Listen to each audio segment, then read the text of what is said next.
ಹಳ್ಳಗಳು ತುಂಬಿ ಹರಿಯಲಾರಂಭಿಸಿದ್ದು. ಅದರಂತೆ ಹುಣಸಗಿ ತಾಲೂಕಿನ ಹೆಬ್ಬಾಳ ಕೆ ಗ್ರಾಮದ ಮುಂಭಾಗದಲ್ಲಿ ಇರುವಂತಹ ಹಳ್ಳದಲ್ಲಿ ಭಾರೀ ಪ್ರಮಾಣದಲ್ಲಿ ನೀರು ಹರಿಯುತ್ತಿದ್ದು, ರಾತ್ರಿ ವೇಳೆಯಲ್ಲಿ ಕಾರ್ ಒಂದು ನೀರಿನಲ್ಲಿ ಕೊಚ್ಚಿಕೊಂಡು ಹೋಗಿ ಈಗ ಗಿಡಗಳ ಮಧ್ಯದಲ್ಲಿ ಸಿಲುಕಿಕೊಂಡು ನಿಂತಿರುವಂತಹ ದೃಶ್ಯವು ಈಗ ಶನಿವಾರ ಬೆಳಗ್ಗೆ 6 ಗಂಟೆಯ ವೇಳೆಗೆ ಕಂಡು ಬಂದಿದೆ. ಅಲ್ಲಿರುವಂತಹ ಸಾರ್ವಜನಿಕರು ಕಂಡು ಬೇಸರವನ್ನು ವ್ಯಕ್ತಪಡಿಸಿದ್ದಾರೆ. ಆದರೆ ಕಾರು ಯಾರಿಗೆ ಸೇರಿತು ಎನ್ನುವುದು ಕೂಡ ತಿಳಿದಿಲ್ಲ.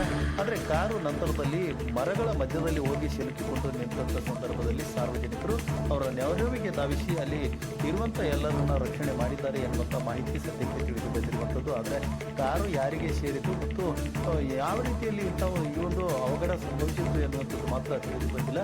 ಈಗ ಶನಿವಾರ ಬೆಳಗ್ಗೆ 6 ಗಂಟೆಯ ವೇಳೆಗೆ ಈ ಒಂದು ದೃಶ್ಯ ಕಂಡು ಬಂದಿರುವಂಥದ್ದು. ಆದರೆ ರಾತ್ರಿ ವೇಳೆಯಲ್ಲಿಯೇ ಆ ಒಂದು ಕಾರಿನ ಒಳಗಡೆ ಸಿಲುಕಿಕೊಂಡಂಥವ್ರನ್ನ ರಕ್ಷಣೆ ಮಾಡಲಾಗಿದೆ ಎನ್ನುವಂಥ ಮಾಹಿತಿ ತಿಳಿದು ಬಂದಿದ್ದು, ಈ ರೀತಿಯಾಗಿ ಎಲ್ಲೆಡೆಯೂ ಕೂಡ ಭಾರಿ ಮಟ್ಟದಲ್ಲಿ ಅವಾಂತರಗಳು ಸೃಷ್ಟಿಯಾಗುತ್ತಿದ್ದು, ನಿರಂತರ ಸುರಿಯುತ್ತಿರುವ ಮಳೆಯಿಂದ ಜನಜೀವನ ಅಸ್ತವ್ಯಸ್ತಗೊಂಡಿದೆ. ಮತ್ತೆ ಏನು ಪ್ರಾಬ್ಲಮ್? ಒಂದು 2 ಲಕ್ಷ ಬರ್ತಾನೆ